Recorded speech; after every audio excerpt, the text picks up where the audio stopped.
നമസ്കാരം. പടക്കളത്തിലേക്ക് എല്ലാ പ്രിയ പ്രേക്ഷകർക്കും സ്വാഗതം. വടകര ലോക്സഭാ മണ്ഡലത്തിലൂടെയാണ് പടക്കളത്തിൻ്റെ ഈ രണ്ടാം ഘട്ടം കടന്നുപോകുന്നത്. വടകരയിലെ പേരാമ്പ്ര നിയമസഭാ മണ്ഡലത്തിലെ പടക്കളം അതിൻ്റെ രണ്ടാം ഭാഗമാണ് ഇന്ന്. ശക്തമായ രാഷ്ട്രീയ വിഷയങ്ങൾ, സാമൂഹ്യ വിഷയങ്ങൾ, മണ്ഡലത്തിൻ്റെ വികസനവും വികസനമില്ലായ്മയും ഒക്കെ ഉയർന്നു വരുന്ന ഈ ചർച്ചയിലേക്ക് മുഴുവൻ പ്രേക്ഷകരെയും സ്വാഗതം ചെയ്യുന്നു. എന്തായാലും ഒരു കാര്യം കൃത്യമാണ് സുഹൃത്തെ, ഇനി ഏതെങ്കിലും ഒരു SDP കാരൻ വന്ന് ഇങ്ങോട്ട് വോട്ട് ചെയ്താൽ ആ വോട്ടിന്റെ മഷി ഉണങ്ങുന്നതിന് മുമ്പ് രാജിക്കത്ത് കയ്യിൽ അങ്ങോട്ട് കൊടുത്തു പോരുന്ന പാർട്ടിയാണ്. എല്ലാ സ്ഥലത്തും കൊടുത്തിട്ട് തന്നെയാണ്. താങ്കൾ അന്വേഷിച്ചോ? നിങ്ങൾ നിങ്ങളൊരു വാദം മുന്നോട്ട് വെച്ചാൽ ഞാനിത് പറഞ്ഞത് നേരത്തെ തന്നെ ചർച്ച ചെയ്ത വിഷയങ്ങളാണ്. പിന്നെ പറയട്ടെ ഞാൻ ഓരോന്നായിട്ട് പറയാം. താങ്കൾ അങ്ങ് പറഞ്ഞു പോയി കളയാന്ന് കരുതണ്ട. ഓരോന്നോരോന്നായിട്ട് ഞാൻ പറയാം.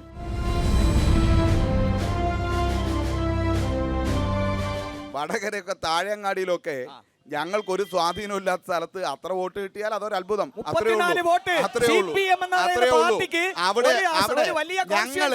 ഞങ്ങൾ ഒരു കാര്യം വ്യക്തമായി പറയാം, ഞങ്ങൾ ഒരു സ്ഥലത്തും വോട്ട് കുറച്ചും കൂട്ടിയും RSSനെയും SDP-യെയും ജയിപ്പിച്ചിട്ടില്ല. നിയമം ഉൾപ്പെടെയുള്ള ചരിത്രം ഇവിടെ ഉണ്ട്. ആ നിയമത്തുൾപ്പെടെ തോൽപ്പിച്ചത് ഞങ്ങളാണ്. നിങ്ങളാണ് അവിടെ കുത്തി BJPക്ക് ഉണ്ടായി കൊടുത്തത്. ഇനി ഒരു കാര്യം കൂടി, ഇതൊക്കെ പറയുന്നതാണല്ലോ. ഇനി ഒരു ചോദ്യം ഞാൻ ചോദിക്കട്ടെ. ഇന്ത്യൻ ഭരണഘടനയെ തകർക്കാതിരിക്കാൻ ഇപ്പോൾ BJPക്ക് മുന്നിലുള്ള തടസ്സം രാജ്യസഭയിലുള്ള 4-5 MP-മാരുടെ കുറവാണ്. 2 വർഷം ബാക്കിയുള്ള രാജ്യസഭയോട് ഉപേക്ഷിച്ച് വന്നിരിക്കുക കോൺഗ്രസിന്റെ ഒരു സ്ഥാനാർത്ഥി. തോപ്പിച്ചു വിടും കേരളം എന്നുള്ള കാര്യത്തിൽ തർക്കമില്ല. പക്ഷേ ഇന്ത്യൻ ഭരണഘടനയ്ക്ക് പോലും വെല്ലുവിളി വരുന്ന സമയത്ത് ആ രാജ്യസഭ ഉറച്ചു വെക്കാൻ ആരില്ല? കോൺഗ്രസിന്റെ അഖിലേന്ത്യാ ജനറൽ സെക്രട്ടറി പ്രധാനപ്പെട്ട ആള് ഇവിടെ വന്ന് മത്സരിക്കാൻ അപ്പുറം കൊടുത്തിട്ട് ഇതാണ് എന്ന് പറയണം. ഒറ്റ കാര്യം കൂടി ഒരു രാജ്യസഭയല്ല പറയട്ടെ. അല്ലല്ല ഒന്ന് പോലും നിർണായകമായ ഘട്ടമാണിത്. ഒന്ന് പോലും നിർണായകമായ ഘട്ടം. ഒന്നത് അതിന്റെ ആർക്കും ആശങ്ക ഈ കേരളത്തിലില്ല. കാരണം എന്താണ്? അത് കേരളം തോപ്പിച്ചു വിടും. പിന്നെ രണ്ടാമത്തെ വിഷയം, ഒരു കാര്യം നേരത്തെ പറഞ്ഞ ഒരു വിഷയത്തിൽ മറുപടി പറയാതെ പോയിട്ടുണ്ട്. അതായത് പിന്നെ തൃശ്ശൂർ സീറ്റിലേക്ക് ക്രൗഡ് പുള്ളറെ അയച്ചു. വലിയ വാചകമായിരുന്നു. തൃശ്ശൂര് സീറ്റിൽ സാക്ഷാൽ K കരുണാകരൻ മത്സരിച്ചു, 1800 വോട്ടിന് തോറ്റു. ക്രൗഡ് പുള്ളറായ മുരളി അങ്ങോട്ട് അയച്ചു. പിന്നെ കരുണാകരൻ തോറ്റ് പിടിച്ചെടുക്കാൻ 18,000 വോട്ടിന് തോറ്റു. ഒരു 0 കൂടിയിട്ടേ ഉള്ളൂ. പിന്നെ മന്ത്രിയായിരിക്കുന്ന സമയത്ത് ഇതേ പറഞ്ഞ മുരളീധരനെ വടക്കാഞ്ചേരിയിൽ വൈദ്യുതി മന്ത്രി ആയിരിക്കുമ്പോൾ കേരളത്തിലെ ഏറ്റവും സേഫ് സീറ്റായിട്ട് അയച്ചു. വടക്കാഞ്ചേരിയിൽ കോൺഗ്രസിന്റെ സീറ്റ് 30,000-ൽ പരം വോട്ടിന് തോറ്റു. ഇപ്പോൾ വടക്കാഞ്ചേരി ഇടതുപക്ഷത്തിന്റെ മുരളീധരൻ എന്ന് പറയുന്ന ആളെ നിങ്ങൾ എല്ലാ കാലത്തും തോൽക്കാൻ വേണ്ടിയാണ് വിട്ടിട്ടുള്ളൂ എന്ന് കേരളം കണ്ടിട്ടുള്ളതാണ്. ഇവിടെ ആ നിലയിൽ തന്നെയാണ് ഉണ്ടായിട്ടുള്ളത് എന്ന് വടകരയിലെ ജനങ്ങൾക്കറിയാം. നിങ്ങളുടെ 50 വർഷക്കാലം കേരളത്തെ നയിച്ച, കേരളത്തിലെ കോൺഗ്രസിനെ നയിച്ച ആന്റണിയുടെ മകനും അതുപോലെ തന്നെ കരുണാകരന്റെ മകളും BJP-യിലേക്ക് പോയപ്പോ അതിന്റെ ജാള്യത കൊണ്ടല്ലേ നിങ്ങൾ ഓടിയതും ഓടിച്ചു വിട്ടതും. അത് കേരളത്തിലെ ജനങ്ങൾക്കറിയാലോ. പിന്നെ പറഞ്ഞ ഒരു വളരെ പ്രധാനപ്പെട്ട കാര്യമാണ്. അതിനുകൂടി മറുപടി പറയേണ്ടതുണ്ട്. ഇവിടെ ഉന്നയിച്ച ഒരു ചോദ്യം,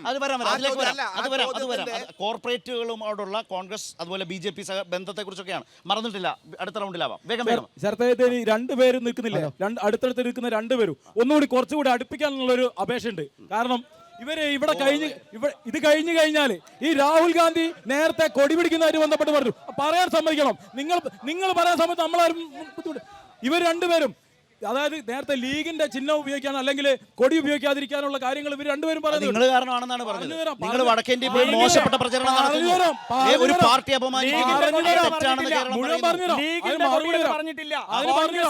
ലീഗിന്റെയും കൊടികൾ നിങ്ങൾ അങ്ങനെ കോൺഗ്രസിന്റെ കൊടി പരിപാടിയിൽ 2 കൂട്ടരുടെയും കൊടികൾ ഉപയോഗിച്ചിട്ടില്ല. ഞാനത് മനസ്സിലാക്കുന്നത് ഇത്തവണത്തെ കാര്യം പറഞ്ഞു.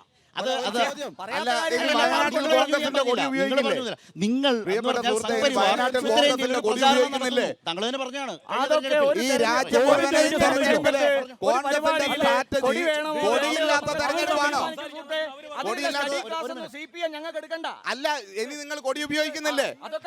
അതുകൂടി അറിഞ്ഞാൽ പറ്റും. കൊടി ഉപയോഗിക്കുന്നില്ലേ?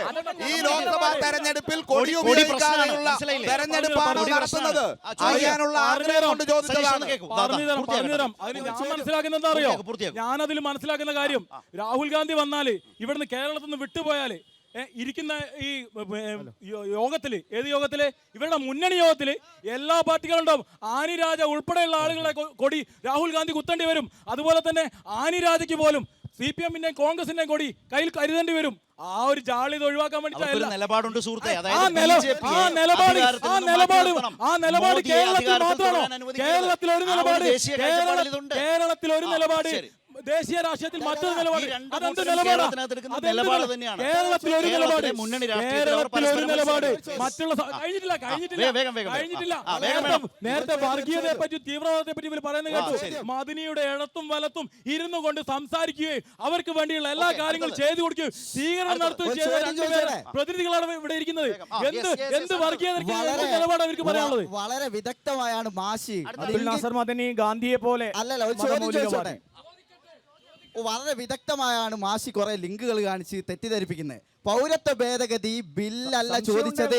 അല്ല, ചോദ്യം കേൾക്കും മാഷേ. പൗരത്വ ഭേദഗതി ബില്ലല്ല ചോദിച്ചത്. കഴിഞ്ഞ 2 മാസങ്ങൾക്ക് മുമ്പേ ഒരു നിയമം വന്നിരുന്നു. രാജ്യം ഒരു തെരഞ്ഞെടുപ്പിനെ നേരിടാൻ വേണ്ടി പോവുകയാണ്. ഈ തെരഞ്ഞെടുപ്പിന്റെ വേദിയിൽ പോലും ഈ രാജ്യത്തോട് ആർജവത്തോടെ പറയാൻ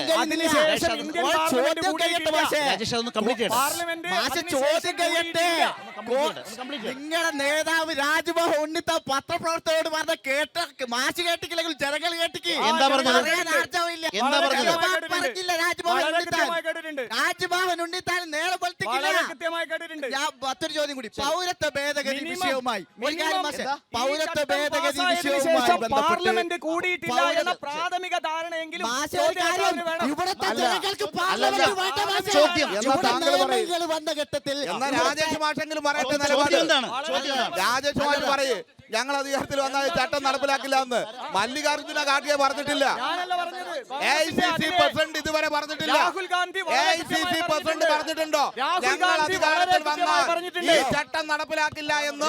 കോൺഗ്രസിന്റെ അഖിലേന്ത്യാ പ്രസിഡന്റ് പറഞ്ഞിട്ടുണ്ടോ? കോൺഗ്രസിന്റെ നയം അത് തന്നെയാണ്. ഇവിടെ ഇതിന് വ്യത്യസ്തമായ നിലപാട് സ്വീകരിച്ച രാജ്മോഹൻ ഉണ്ണിത്താനെതിരായി നിങ്ങൾ നിലപാട് സ്വീകരിക്കുന്നുണ്ടോ?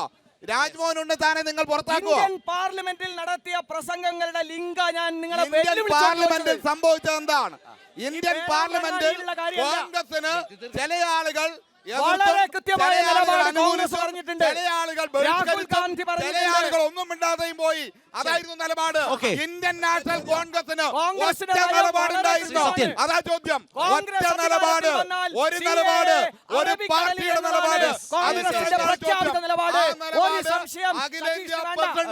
ഒരു കാര്യം വ്യക്തമാണ്, ഈ തെരഞ്ഞെടുപ്പിൽ പൗരത്വ നിയമം വളരെ ശക്തമായ തെരഞ്ഞെടുപ്പ് വിഷയമാണ്. ശ്രീ സത്യൻ, ഇവിടെ ഉയർന്നൊരു പ്രധാനപ്പെട്ട പ്രശ്നമുണ്ട്. കോർപ്പറേറ്റുകളുടെ കാര്യത്തിൽ BJP സർക്കാർ വളരെ വലിയ തോതിലുള്ള പ്രീണനം നടത്തുന്നു. നിരവധി ഉദാഹരണങ്ങൾ. അത് കോൺഗ്രസിന്റെ തുടർച്ചയാണ്.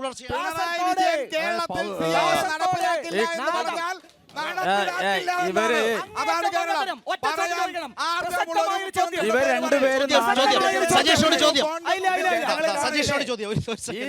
വളരെ പ്രസക്തമായ ഒരു ചോദ്യം.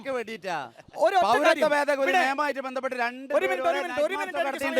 പൗരത്വ ഭേദഗതിയിൽ ചട്ടം നടപ്പിലാക്കി ഇനി ഒന്നും ചെയ്യാൻ പറ്റില്ല. ഇവർ രണ്ടുപേർക്കും ചെയ്യാൻ പറ്റില്ല.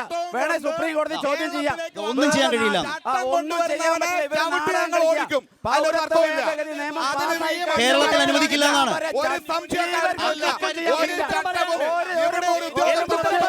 സജേഷ്, ഇവര് രണ്ടുപേരും പറയുന്നു.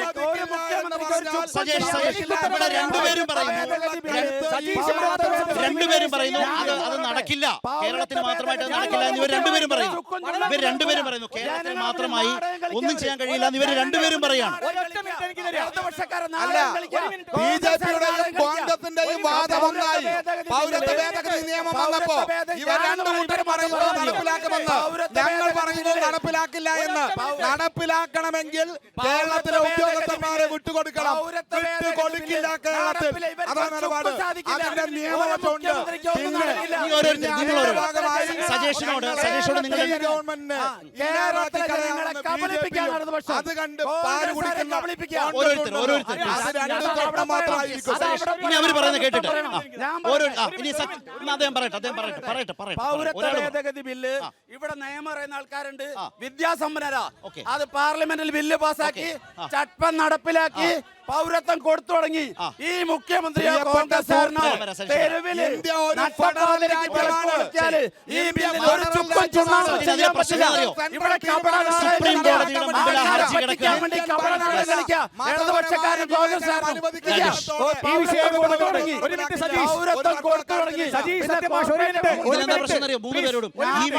ഈ കേന്ദ്ര നിയമത്തെ പല സംസ്ഥാനങ്ങളിലും അനുവദിക്കുന്നില്ല. സുപ്രീം കോടതിയിൽ ഹർജി നിൽക്കുന്നു.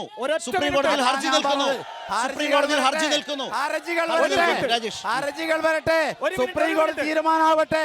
പക്ഷെ ഒരു മുഖ്യമന്ത്രിക്ക് ഒരു ചുക്കും ചെയ്യാൻ പറ്റില്ല. അതാണ് ഞങ്ങളുടെ വാദം. ദയവായി ഞാൻ പറയുന്ന ഒരു കാര്യം, സുപ്രീം കോടതിയിൽ ഹർജികൾ നിൽപ്പുണ്ടോ രാജേഷേ? സുപ്രീം കോടതിയിൽ ഒരു വിധി കൽപ്പിക്കേണ്ടതുണ്ടോ? ഒരു മിനിറ്റ്. ആ കേന്ദ്ര നിയമത്തെ തർക്കിക്കുകയാണോ?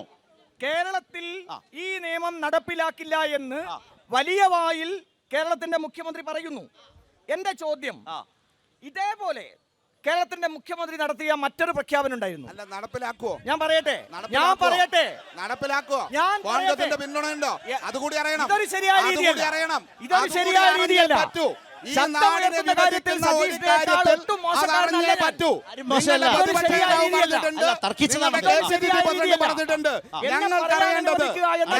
ഞങ്ങൾ പറയുന്നു നടപ്പിലാക്കില്ല എന്ന്. ബിജെപിയും കോൺഗ്രസും പറയുന്നു. ശരിയാണോ? കേരളത്തിൽ ഇതിനു മുമ്പ് കേരളത്തിന്റെ മുഖ്യമന്ത്രി ഇതുപോലെ പറഞ്ഞൊരു പ്രഖ്യാപനം ഉണ്ടായിരുന്നു. അൺലോഫുൾ ആക്ടിവിറ്റീസ് പ്രിവെൻഷൻ ആക്ട് അഥവാ UAPA കേന്ദ്ര ഗവൺമെന്റ് പാസാക്കിയപ്പോൾ ഇത് കേരളത്തിൽ നടപ്പിലാക്കുന്ന പ്രശ്നമില്ല. കോൺഗ്രസാണ് കൂടുതൽ കൈവന്നിച്ചു കൊടുത്തത്. പറയുമ്പോ അതുകൂടി വേണം. പാർലമെന്റിൽ ബിജെപിയോട് കൂടി നിന്ന് പാസാക്കിയ ബില്ല് അതുകൂടി പറയ്. ഞങ്ങളും ബിജെപിയും കൂടി പാസാക്കിയ ബില്ല് എന്ന് പറഞ്ഞിട്ട് പറയണം. ഞങ്ങളും ബിജെപിയും കൂടി പാസാക്കിയ ബില്ല് അത് ഞങ്ങൾ ഞങ്ങളും ബിജെപിയും കൂടി പാസാക്കിയ ബില്ല് എന്നാണ് അതിന്റെ ഒറ്റ മിനിറ്റ് കൊണ്ട് ഞാൻ പറയും. 2021 മാർച്ച് 9 ലോകസഭയിൽ നക്ഷത്ര ചിഹ്നമിടാത്ത ചോദ്യം 2486 ചോദ്യം. UAPA കേസുകൾ നടപ്പിലാക്കിയ ഇന്ത്യൻ സംസ്ഥാനങ്ങൾ, അതിൽ ഏറ്റവും കൂടുതൽ കേസ് നടപ്പാക്കിയത് 500 മണിപ്പൂർ 585, 2 ജമ്മു കാശ്മീർ 500, 3 ആസാം 398, 4 ജാർഖണ്ഡ്, 5 UP, 6 തമിഴ്നാട്.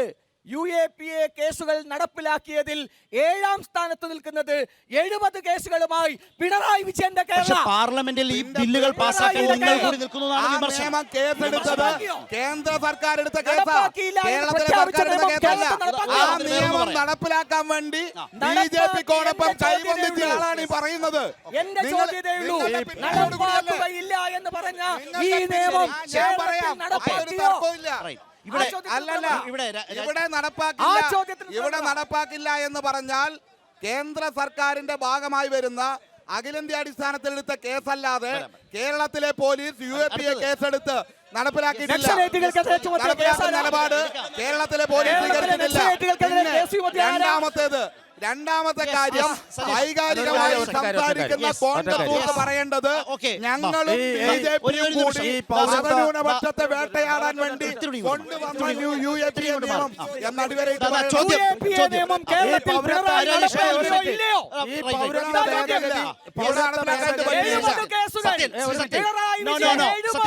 ഭേദഗതി നിയമവുമായി ബന്ധപ്പെട്ട് കേരളത്തിൽ നൈറ്റ് മാർച്ചുകൾ നടന്നുകൊണ്ടിരിക്കുക. ഞാൻ നേരത്തെ സൂചിപ്പിച്ച ഒരു മുഖ്യമന്ത്രിക്ക് ഒന്നും ചെയ്യാൻ പറ്റില്ല. ഇന്ത്യയിൽ ആദ്യമായി പൗരത്വ നിയമം ലംഘിക്കുന്ന ആളുകളെ ജയിലിൽ അടയ്ക്കാൻ വേണ്ടി ഈ കേരളത്തിൽ ഒരു ജയിലുണ്ടാക്കിയത് ആരാ? ഈ മുഖ്യമന്ത്രി. കേരളത്തിലാ. എന്നിട്ടാ നാടകം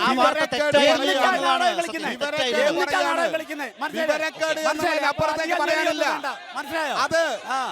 അത് ക്യാമ്പല്ല, അത് ക്യാമ്പല്ല. സാമൂഹ്യനീതി വകുപ്പിന്റെ വിദേശ പൗരന്മാർ രാജ്യത്ത് വരുമ്പോ ഏതെങ്കിലും ക്രിമിനൽ കുറ്റങ്ങൾപ്പെട്ട് അവരെ പാർപ്പിക്കാനുള്ളതായിരുന്നു.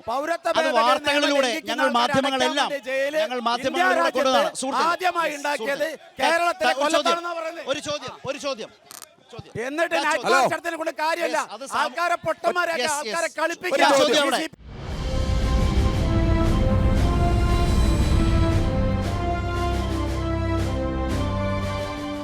നമ്മുടെ പേരാമ്പ്രയിലുള്ള ഏതാണ്ട് ആളുകൾ ഇവിടെ ഉണ്ട്. എല്ലാ രാഷ്ട്രീയക്കാരും ഉണ്ട്. എല്ലാ രാഷ്ട്രീയക്കാരും ഇവിടെ ഉണ്ടല്ലോ. ശരിക്കും ഈ കോൺഗ്രസിന്റെയും പിന്നെ ഈ LDF-ന്റെ ആളുകൾ ശരിക്കും ഈ ജനങ്ങളെ പറ്റിക്കുക. കാരണം എന്താണെന്നറിയോ? നിങ്ങൾ തർക്കിക്കല്ല, ഞാൻ ഒന്ന് പറഞ്ഞിട്ട് ബാക്കികൾ പറഞ്ഞോളി. പറ്റിക്കാണ്. കാരണം വടകര പാർലമെന്റിൽ LDF സ്വന്തം വിചാരിച്ചാൽ ജയിക്കുന്ന ഈ മണ്ഡലത്തിൽ 3 പ്രാവശ്യം 2 പ്രാവശ്യം മുല്ലപ്പള്ളിയെയും അതുപോലെ തന്നെ 1 പ്രാവശ്യം കെ മുരളീധരൻ ജയിപ്പിച്ചിട്ട് ഇപ്പോഴും കാലാകാലങ്ങൾ അവരെ പോക്കറ്റിലുള്ള കോട്ട യു ഡി എഫിന് വേണ്ടി വിട്ടുകൊടുത്തിട്ടാണ് ഇവർ രണ്ടാളും കൂടി നാടകം കളിക്കുന്നത്. ഇനി ഒരു കാര്യം കൂടെ എന്താണെന്നറിയോ? ഒരു കാര്യം കൂടി ചോദിക്കാം. കാരണം എന്തറിയോ? ഈ രണ്ട് കൂട്ടരും എവിടേക്കാ പോകുന്നത്? ആരെ തോൽപ്പിക്കാനാ പോകുന്നത്? ഇവർക്ക് ഒരു സീറ്റിൽ മത്സരിച്ചാ പോരെ? ഒരൊറ്റ സീറ്റിൽ പൗരത്വ ഭേദഗതിയെ പറ്റി പറഞ്ഞില്ലേ? പൗരത്വ ഭേദഗതി ആരാ നടപ്പിലാക്കുന്നത്? അല്ല നേരത്തെ സജീഷ് നേരത്തെ സജീഷ് പറഞ്ഞു 2004 പേര് ജയിച്ചു പോയിട്ട് 18 പേര് നിങ്ങളോടാണ് ചോദ്യം. കോൺഗ്രസ്സുകാരെ പിന്തുണയ്ക്കാൻ കോൺഗ്രസ് എല്ലാ സ്ഥലത്തും ഇല്ല. ഇന്ത്യ മുന്നണിയുടെ ഭാഗമായി BJP-ക്കെതിരായ ബദല് വരും. കർഷകർക്കെതിരായ നിയമം ഇന്ത്യയുടെ പാർലമെന്റിൽ പാസാക്കി. ആ നിയമത്തെ ഈ പാർലമെന്റിൽ നിന്ന് പിൻവലിക്കാൻ രാജ്യത്തെ ഇടതുപക്ഷത്തിന് കഴിഞ്ഞു. പിന്നീട് കേന്ദ്രം കേരളത്തിന് കടമെടുക്കാനുള്ള പരിധി വെട്ടിക്കുറച്ചപ്പോ ഇന്ത്യയുടെ സുപ്രീം കോടതിയെ സമീപിച്ചു. ആ സുപ്രീം കോടതി പറഞ്ഞത് കേരളത്തിന്റെ അവകാശം ന്യായമാണെന്നാണ്. അതുകൊണ്ട് ഇന്ത്യയുടെ ജനാധിപത്യം മരിച്ചിട്ടില്ല. അവിടെയാണ് വിഷയങ്ങൾ പറയല്ലേ?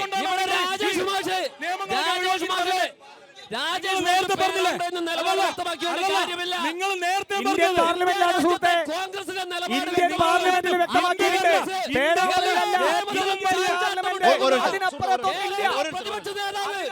എനിക്ക് പറയാൻ കഴിയില്ല. നിലപാട്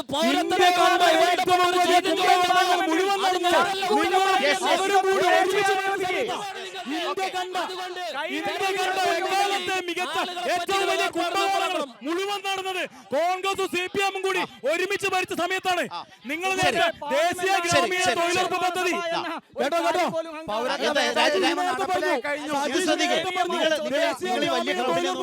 എന്തെങ്കിലും പറഞ്ഞിട്ട് കാര്യമില്ല. ഇവര് പറയുന്നതനുസരിച്ച് നടന്നത് നിങ്ങൾ രണ്ടുപേരും ഒരുമിച്ച കാലത്താണ്. അത് 2014 മുമ്പാണ്. ഇവിടെ പാവപ്പെട്ട ആളുകളെ സംബന്ധിച്ച് പല വിഷയങ്ങളും അദ്ദേഹം പറഞ്ഞു. അതായത് ഇവിടെ പല വിഷയങ്ങളും കയറി വന്നു. അതിന്റെ പൗരത്വ ഭേദഗതി നിയമം നടപ്പിലാക്കി കഴിഞ്ഞു. അദ്ദേഹം ചോദ്യം പൗരത്വ ഭേദഗതി നിയമം അത് സുപ്രീം കോടതിയിൽ കേസായി നിൽക്കുകയാണ്. സുപ്രീം കോടതി വിധേയമാണ്, പരിശോധിക്കാൻ പോവാണ്. സുപ്രീം കോടതി പറയട്ടെ സത്യൻ. സുപ്രീം കോടതിയിൽ ഹർജി നിൽക്കുകയാണ്. അതിനെ ചോദ്യം ചെയ്തുകൊണ്ട് ആ സുപ്രീം കോടതിയല്ലേ ഇലക്ട്രൽ ബോണ്ടിൽ മോദി സർക്കാരിന് വലിയ തിരിച്ചടി നൽകിയത്?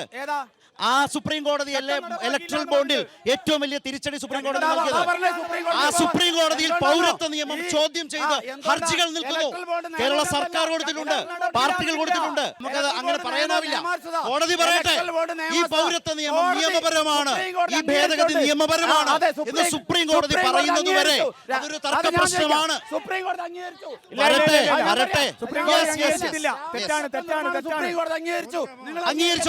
അംഗീകരിച്ചോ രാജേഷ്? അംഗീകരിച്ചോ? അപ്പൊ അതൊരു തർക്ക പ്രശ്നമാണ്. അപ്പൊ ആ കേന്ദ്ര നിയമം രാജ്യത്ത് നടപ്പായിട്ടുണ്ടോ സജേഷ്? ചട്ടങ്ങൾ ഇപ്പോൾ നടപ്പിലാക്കില്ല, ചട്ടങ്ങൾ രൂപപ്പെടുത്തിയിട്ടില്ല. BJP നേതാവിന്റെ വാദം പൗരത്വം കൊടുത്തു തുടങ്ങി. വെറുതെ ആൾക്കാർ തെറ്റിദ്ധരിപ്പിക്കില്ല. BJP-ന്റെ വികസനം പറയാൻ സമയം എന്താ?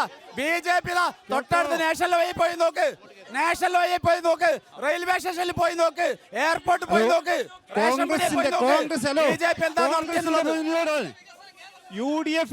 കോൺഗ്രസിന്റെ പ്രതിനിധിയോടാണ് ചോദ്യം. ഇവിടെ കാലാകാലങ്ങളായിട്ട് ഉമ്മൻചാണ്ടി മുതൽ കെ കരുണാകരൻ മുതൽ AK ആന്റണി മുതൽ മാറി വന്ന മുഖ്യമന്ത്രിമാരുണ്ട്. അവരിവിടുത്തെ പ്രവാസി സമൂഹത്തിന് വേണ്ടി എന്താണ് ചെയ്തത്? ഇവിടെ തെരഞ്ഞെടുപ്പുമായിട്ട് വന്ന് ഷാഫി പറമ്പിൽ ആദ്യം പോയത് GCCയിലോട്ടാണ്. GCCയിൽ പോകാൻ ഉളുപ്പുണ്ടായിരുന്നോ? ഇവിടുത്തെ പ്രവാസി സമൂഹത്തിന് വേണ്ടി എന്ത് ചെയ്തു ഇവിടുത്തെ ഈ UDF ഗവൺമെന്റ് എന്നാണ് ചോദ്യം.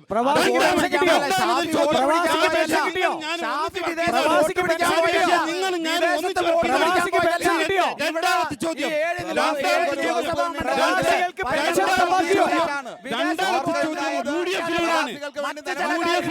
രണ്ടാമത്തെ ചോദ്യം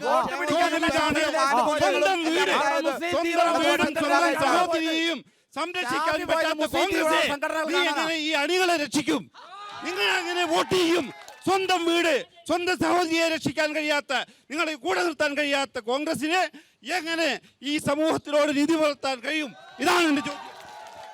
രാജേഷ്, അല്ല, നേരത്തെ പറഞ്ഞ കാര്യത്തിൽ ഉത്തരം പറയാൻ സമയമാണോ? നേരത്തെ പറഞ്ഞ കാര്യത്തിന് മറുപടി പറയുന്നതിന്റെ ഇടയിലാണ് ചോദ്യം വന്നത്.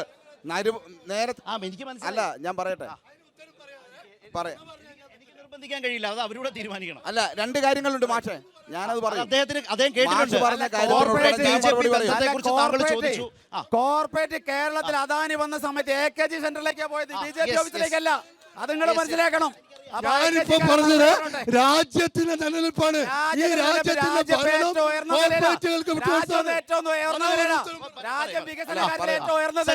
കോർപ്പറേറ്റുകൾക്ക് കോർപ്പറേറ്റ് ബിസിനസ് ചെയ്യൂടെ? കോർപ്പറേറ്റ് ബിസിനസ് ചെയ്യണ്ടേ? കോർപ്പറേറ്റ് ബിസിനസ് ചെയ്യേണ്ടേ എന്ന് വരെ ഉണ്ട്. അദാനി മാത്രമൊന്നല്ല കോർപ്പറേറ്റ്, എല്ലാരും വേണം. കോർപ്പറേറ്റ് പറയുന്നത് കൂടി നിങ്ങൾ എല്ലാരും വേണം ഇവിടെ. സത്യൻ ഓരോരുത്തരായി കോർപ്പറേറ്റ് അല്ലേ? കേരളത്തില് സത്യൻ വന്നു. റൈറ്റ്, എന്താണ് സജീഷ്? വേഗം വേഗം വേഗം.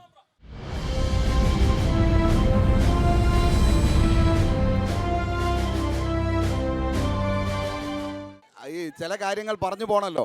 ഞാനൊരു തർക്കത്തിനല്ല, ചില കാര്യങ്ങൾ സൂചിപ്പിച്ചു പോകണമെന്നാണ് കരുതുന്നത്. ഒന്ന് രണ്ട് വിഷയങ്ങൾ ഇവിടെ സൂചിപ്പിക്കപ്പെട്ടു. അതിൽ വികസന കാര്യങ്ങൾ പറഞ്ഞു. എന്താണ് ചർച്ചയാകാത്തത് എന്നാണ് ചിലർ ചോദിച്ചത്.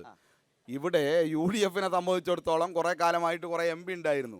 എന്തെങ്കിലും ഒരു പെട്ടിക്കട തുടങ്ങിയതിനെ പറ്റി പറയാനില്ല. അതുകൊണ്ടാണ് അത് ചർച്ച ചെയ്യപ്പെടാതെ പോയത്. ഇവിടെ നമുക്കറിയാം പ്രിയപ്പെട്ട BJP സുഹൃത്തിന് എന്തിനാണ് നോവുന്നത്. ചിലപ്പോ ഞാൻ കോൺഗ്രസിനെയാണ് പറഞ്ഞത്. ഞാൻ BJP സുഹൃത്തിന് നോവണ്ട, ഞാൻ കോൺഗ്രസിനെയാണ് പറയുന്നത്. കോൺഗ്രസിനെ പറയുന്നു, നിങ്ങൾക്ക് നോവണ്ട. ഇതൊന്ന് കേൾക്കൂ. പറയട്ടെ, അവിടെ നിൽക്ക്. ഞാൻ പറയാം, പൂർത്തിയാകുമ്പോ നിങ്ങൾക്ക് തരേണ്ടത് നിങ്ങൾക്കും തരാം, അതിന് കുഴപ്പമില്ല.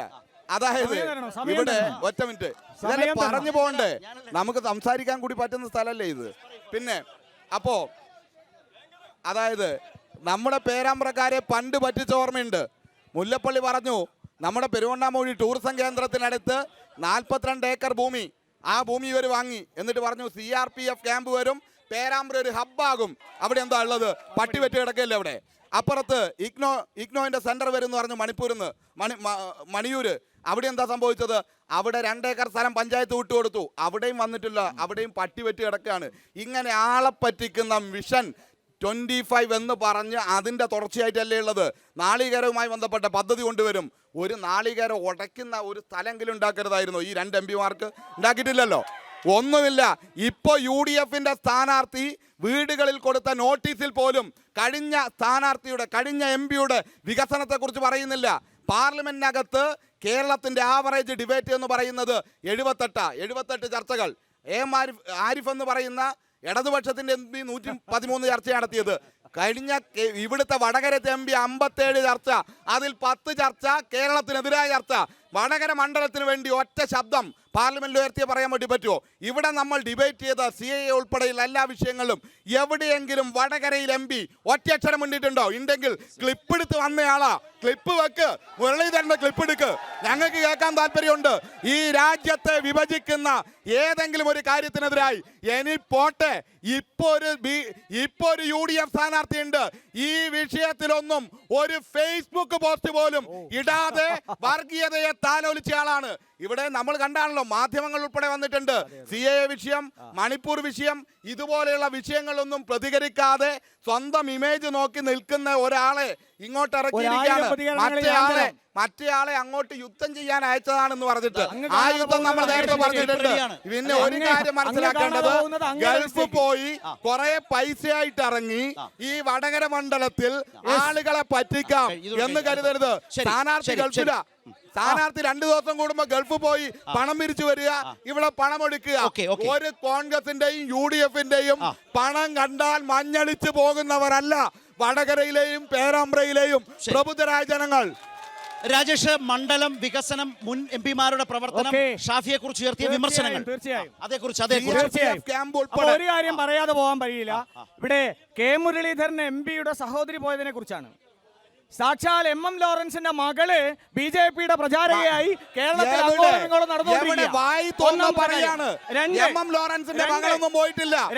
ഏതോ ഒരു 4ാം ക്ലാസ് പഠിക്കുന്ന കുട്ടിക്ക് മുട്ടായി കൊടുത്ത കാര്യമാണ് ഇവർ പറഞ്ഞുകൊണ്ടിരിക്കുന്നത്. ഒന്ന് വേറെ പണി നോക്ക്. നമ്മുടെ പറയുന്നത് ഞാൻ കർണാടക മുഖ്യമന്ത്രി, UP മുഖ്യമന്ത്രി, 1000 പേരല്ല. അരുണാചൽ പ്രദേശിൽ എന്താ? അരുണാചൽ പ്രദേശിൽ എതിരില്ലാതെ BJP ഇപ്പൊ തെരഞ്ഞെടുത്തു.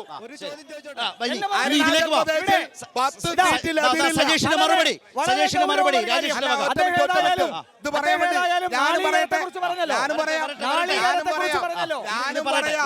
അരുണാചൽ പ്രദേശിൽ എനിക്ക് മറുപടി ഒരു ഭയമില്ല. അരുണാചൽ പ്രദേശിൽ വടകര പറയൂ രാജേഷ്, പറയൂ. നാളികേരത്തെ കുറിച്ച് അദ്ദേഹം പറഞ്ഞു വെച്ചല്ലോ. കൊപ്രയ്ക്ക് ഇന്ന് വിപണിയിലെ വില 9500 കൊപ്രയുടെ താങ്ങ് വില 11,160. ഉണ്ടയ്ക്ക് ഇന്ന് വിപണി വില 8,250.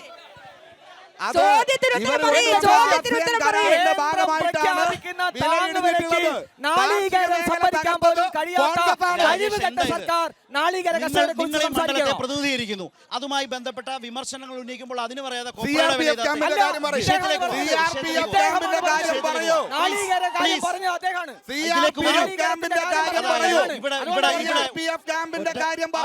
ഏതോ CRPF ഏക്കർ ഭൂമി ടൂറിസം ഭൂമി.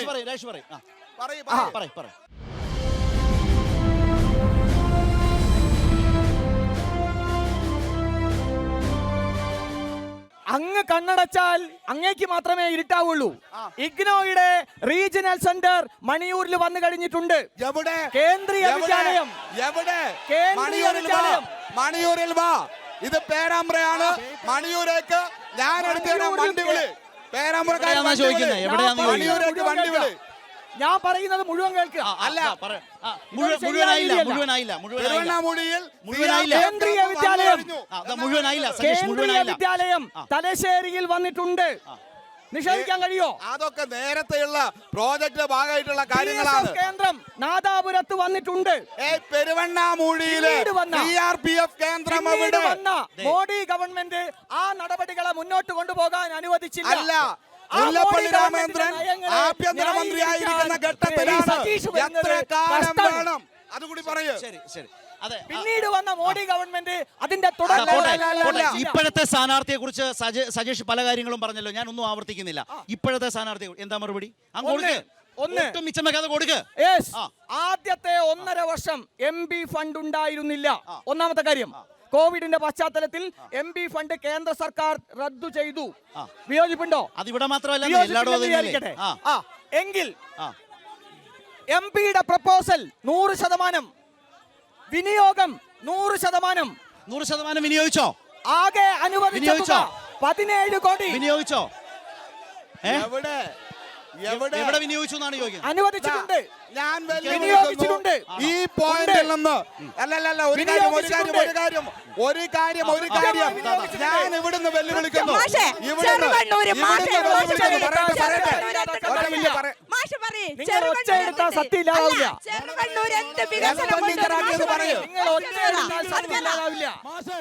അല്ല ഒരു കാര്യം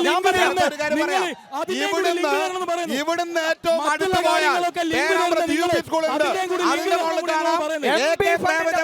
കെട്ടിടം, അതുപോലെ ഒരു കെട്ടിടം ഈ പേരാമ്പ്ര ടൗണിൽ മുല്ലപ്പള്ളിയുടെ തൊഴിൽ കൊടുക്കുന്ന സംരംഭമുണ്ടോ, MP ഫണ്ട് വിനിയോഗിച്ചിട്ടുണ്ടോ?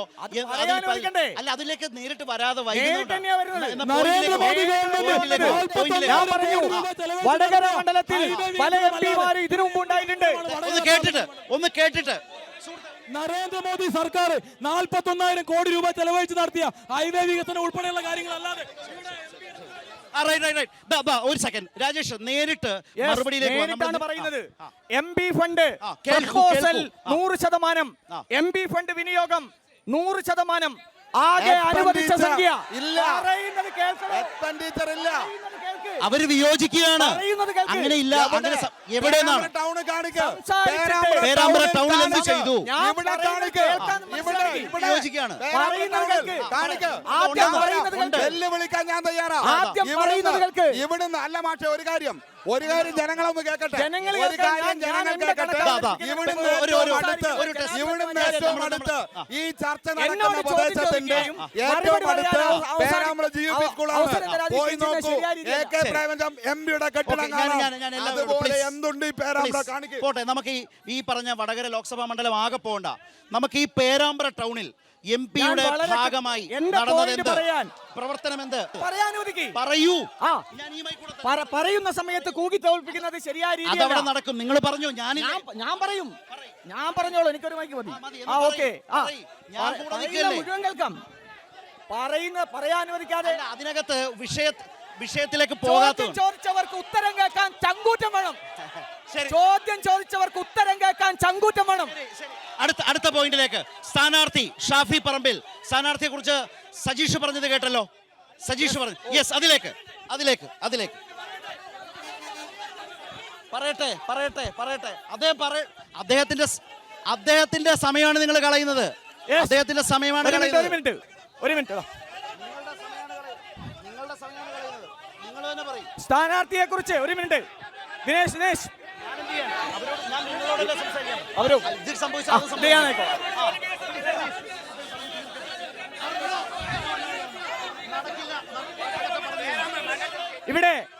ഇവിടെ സ്ഥാനാർത്ഥിയെ കുറിച്ചുള്ള ചർച്ച തുടങ്ങി വെച്ചതുകൊണ്ട്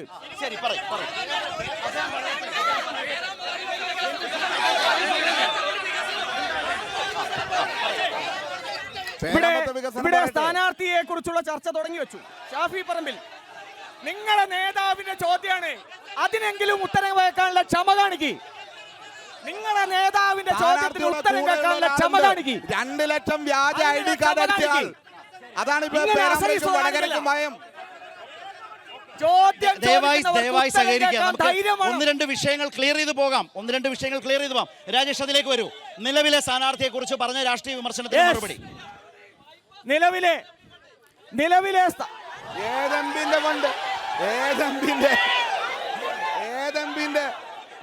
സ്ഥാനാർത്ഥിയെ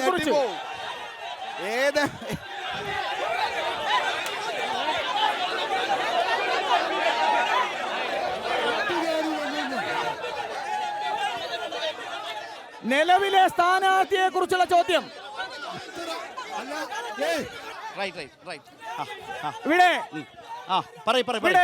ഇവിടെ സ്ഥാനാർത്ഥി, എന്റെ സുഹൃത്തെ, നിങ്ങൾ സംസാരിക്കുന്നത്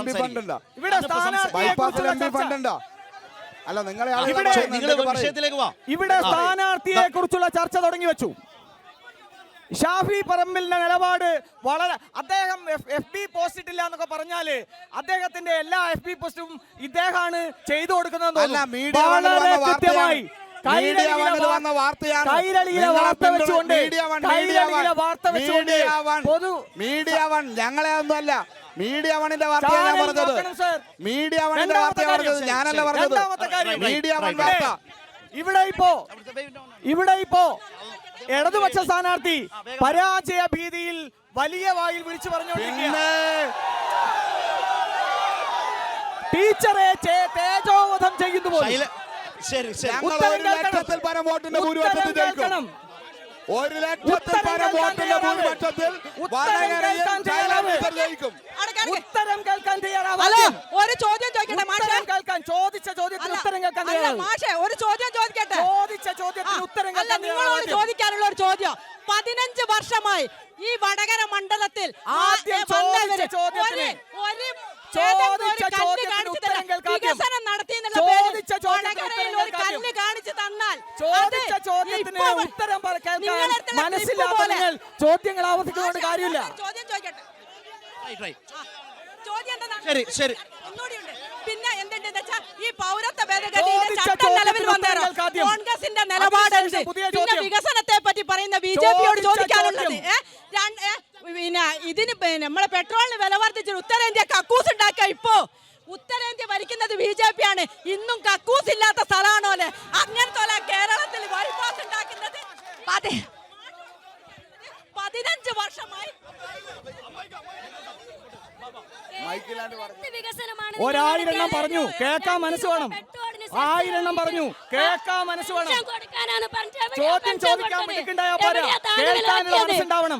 ഭൂമിക്ക് 20 രൂപ 20% താങ്ങുവില നിശ്ചയിച്ച് അതിന് ഇരട്ടി രജിസ്ട്രേഷൻ ഫീസ് നിശ്ചയിച്ച് പെൻഷൻ എവിടെ, അരി എവിടെ?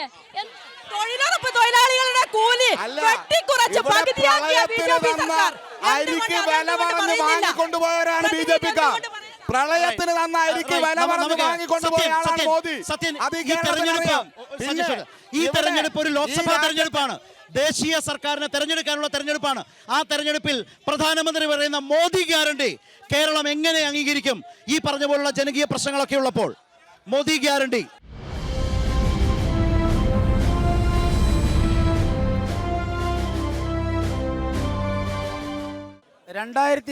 മുതൽ എന്നോടുള്ള ചോദ്യം മോദി ഗ്യാരണ്ടി 2004 മുതൽ ഞാൻ 2004 മുതൽ 2014 വരെ UP ആണ് ഇവിടെ ഭരിച്ചത്. സജീഷ് നേരത്തെ സൂചിപ്പിച്ചു 14 MP-മാരെ 2004 പറഞ്ഞ സമയത്ത് ഞങ്ങൾ കോൺഗ്രസിനെ പിന്തുണച്ചെന്ന് പറഞ്ഞു. ആ പിന്തുണച്ച സർക്കാർ 2004 മുതൽ 14 വരെ ഭരിച്ചത്. അന്ന് ഏറ്റവും വലിയ കുംഭകോണങ്ങൾ നടന്നു. 2G സ്പെക്ട്രം കൽക്കരി കുംഭകോണം നടന്ന കാലഘട്ടമായിരുന്നത്. അതിലും വലിയ ഇലക്ട്രൽ ബോണ്ട് അഴിമതി നടന്നതല്ലേ ശ്രീ സത്യം? 2014 ശേഷം വികസനത്തിന്റെ പൂക്കാല നടന്നുകൊണ്ടിരിക്കുന്നത്. നിങ്ങളൊന്ന് 8 വരി പാതയിലേക്ക് ഒന്ന് പോയി നിങ്ങളുടെ ഭരണകാലത്തെ ഏറ്റവും വലിയ അഴിമതിയായ ഇലക്ട്രൽ ബോണ്ട് മാറിയോ ശ്രീ സത്യൻ? ഞാൻ പറഞ്ഞു കേരളയിൽ വേണ്ട വന്ദേ ഭാരത് എക്സ്പ്രസ് എത്തിക്കഴിഞ്ഞു. മനസ്സിലായില്ലേ? 8 വരി അതുകൊണ്ടായോ കേരളത്തിന്റെ ആധുനിക പൊതുഗതാഗതത്തിന് 2 വന്ദേ ഭാരത് മതിയോ? ഇനിയും ഇടുങ്ങിയ പാതകൾ, വളവും പാതകൾ, ദേശീയ പാതകള്, റെയിൽവേ ഇരട്ടിപ്പിക്കല്, ആയുഷ്മാൻ ഭാരത് വഴി നിരവധി പദ്ധതികള്, വന്ദേ ഭാരത് പദ്ധതികൾ, നിരവധി വികസന പദ്ധതികൾ. 85 കോടി ജനങ്ങൾക്ക് അന്നയോജന വഴി സൗജന്യമായി അരി കൊടുക്കുന്നു. മോദി ഗ്യാരണ്ടി കേരളത്തിൽ ചെലവാകുമോ? അതാണ് മോദി ഗ്യാരണ്ടി. കേരളത്തിൽ വികസനം ഉണ്ടാവും. കേരളത്തിൽ മോദി ഗ്യാരണ്ടി ചെലവാകുമോ? രാജേഷ്, മോദി ഗ്യാരണ്ടി ചെലവാകുമോ? ഓക്കെ, ഇവിടെ മോദി ഗ്യാരണ്ടിയെ കുറിച്ച് പറയുന്നു. എന്താണ് നരേന്ദ്രമോദി ഇന്ത്യയിലെ ജനങ്ങൾക്ക് കൊടുത്ത വാഗ്ദാനം?